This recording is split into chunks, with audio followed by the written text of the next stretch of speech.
All right, thank you, Matt. Well, summertime is tick season here in East Tennessee, and you know what? They are waiting for a host, and you may not realize this. They don't jump or fly. Let's take a look at a tick in what's called a questing position. Ticks actually hold on to the tips of leaves and grass by their back legs while holding front legs outstretched, just waiting to climb onto a host. Well, if you spot a tick on your child, don't panic, but getting it off of them properly is so important. And joining us now with tips for you is Dr. Katy Stordahl, ER physician at Children's Hospital. Good to see you again. Thank you. So let's begin with this question. What tick-borne diseases do we see here in East Tennessee? The most common is Rocky Mountain spotted fever, which sounds like it should be out in Denver, but it's also found in the southeast. We can also see ehrlichiosis, and people often worry about Lyme disease, but Lyme disease is not a bacteria that is commonly carried by deer ticks here in Tennessee. So if it is found in a patient in Tennessee, it usually means that they have been hunting or camping or doing an outdoor activity in a different state where Lyme disease is more common. Came back home and it manifested. And then it manifested. Yeah. All right, let's talk for parents about the signs and the symptoms of a tick-borne illness. They can be very vague at the beginning. After you find a tick on your child, 3 to 5 days later, they may start having fevers, and fevers can be higher than 102. If your child then develops a rash, that is definitely a reason to see your doctor.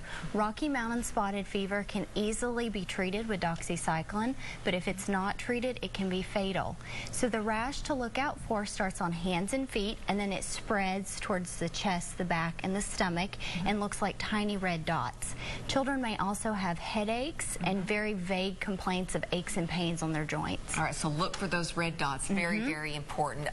Also, there are so many old wives' tales about how to get a tick off, you know, putting the clear nail polish on there and pulling it off. All those are wrong. Let's talk about the proper tick removal steps. The proper way to get them off is with tweezers and just simply pulling. You don't want to try to twist it off or to move the head. You also don't want to try to burn it off. I've actually seen small children that their parents inadvertently burn them trying to get a tick off. That makes the tick want to get in basically deeper into the skin, to burrow in and to bite in. So if you just take a tick and gently pull off, if it's only been on there for 24 to 48 hours, it's almost always going to come off without a problem.